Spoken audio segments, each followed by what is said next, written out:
What can be inferred about the modern economies? Where do we have this reference?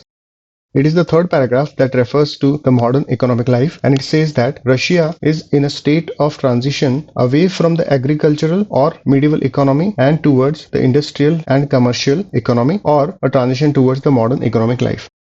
So it can be inferred that modern economies have industrial and commercial focus rather than an agricultural focus.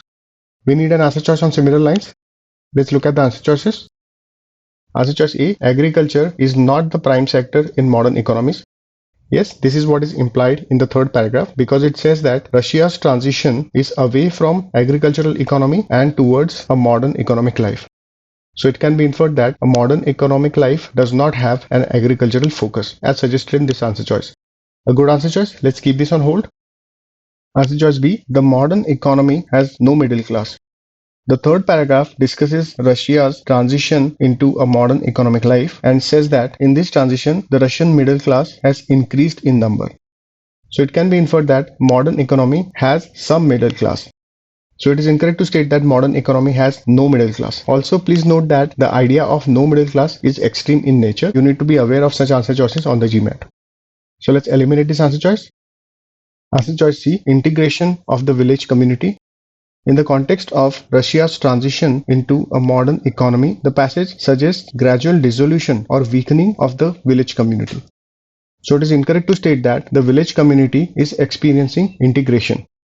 So let's eliminate this answer choice. Answer choice D, modern economies emerge when the abolition of serfdom takes place. The second paragraph refers to the abolition of serfdom, but does not suggest that this abolition led to modern economy. On the contrary, the passage says that the emancipation or the abolition of serfdom was incomplete, and this continued serfdom continued the primitive economy of Russia. So it is incorrect to state that modern economies will necessarily emerge when the abolition of serfdom takes place. So let's eliminate this answer choice. Answer choice E, patriarchal family is a strong social force. In the context of the modern economic life and Russia's transition towards such a life, the passage says that the patriarchal family is undergoing gradual dissolution. That means weakening.